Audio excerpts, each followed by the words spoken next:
국무회의 외관 작출을 통한 내란 방조행위 부분입니다. 이런 사실을 인지하게 된 피고인은 국무회의 심의를 거치지 않고 비상계엄이 선포될 경우 향후 절차상의 문제로 비상계엄을 유지하는 데 장애가 초래될 것을 우려하여 윤석열 대통령에게 비상계엄을 하려면 국무회의를 열어 정족수를 맞춰야 한다라고 말하면서 국무회의 심의라는 절차적 외관을 갖출 것을 제안하였습니다.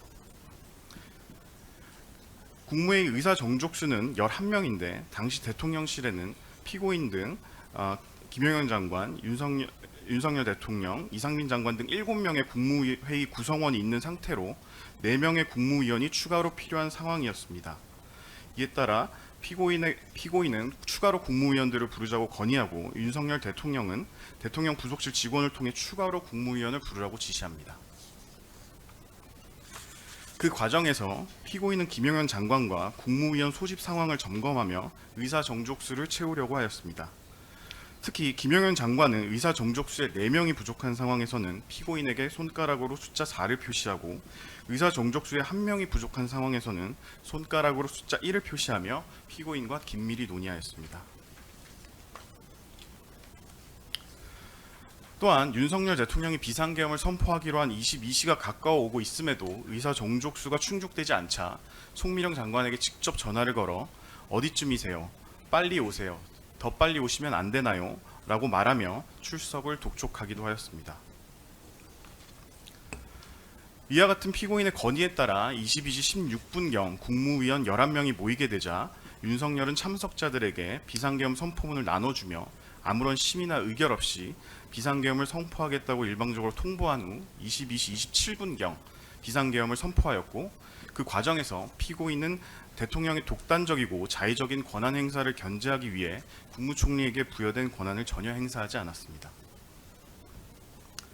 비상계엄 선포 이후 피고인은 윤석열 대통령으로부터 내가 당분간 가야 하는 행사를 총리님이 대신 해주셔야겠습니다라는 지시를 받고 이에 수긍하고 참석한 국무위원들을 상대로 대통령실에서 같이 모여서 참석하였다는 의미로 서명을 할 수 있는 거 아니냐라고 말하며 부서하도록 설득하는 등 국무회의 심의라는 외관을 갖추어 주도록 함으로써 내란 행위를 방조하였습니다. 다음은 주요 기관 동세 계획 및 언론사 단전 단수 조치 관련 지시의 이행 방안 논의 등 내란 방조 행위 부분입니다.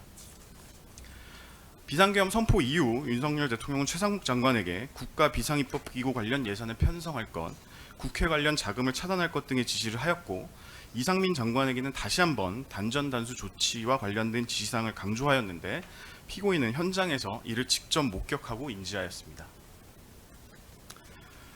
나아가 피고인은 위 이상민 장관과 대통령실에서 약 16분간 단전 단수 조치 관련 지시사항의 이행 방안 등 윤석열 대통령의 비상계엄 선포에 따른 지시사항에 관해 논의하였습니다.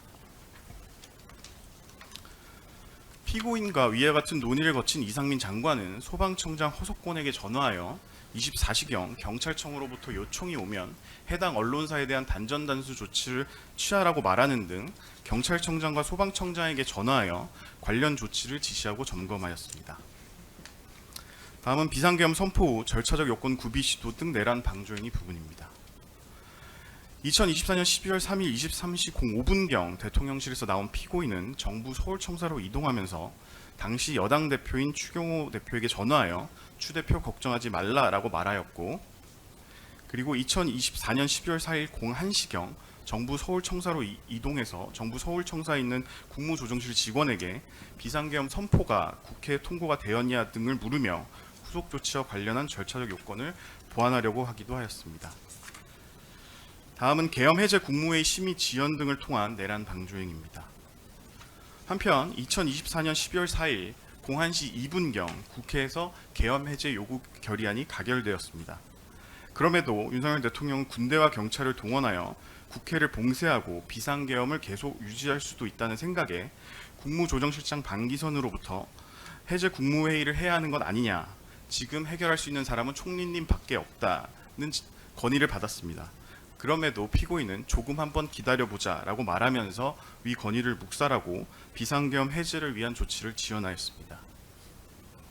그리고 피고인은 국회가 비상계엄 해제 요구안을 의결하였으면 국무회의 운영을 담당하고 있는 국무조정실을 통해 지체 없이 국무회의를 소집하였어야 하고 국무조정실장으로부터 비상계엄 해제를 위한 국무회의 소집을 건의받은 상황에서도 이를 지연시켜 위법한 내란 상태가 지속되도록 하고 대통령 비서실장 정진석의 연락을 받고서야 해제 국무회의를 위해 대통령실로 이동하였습니다.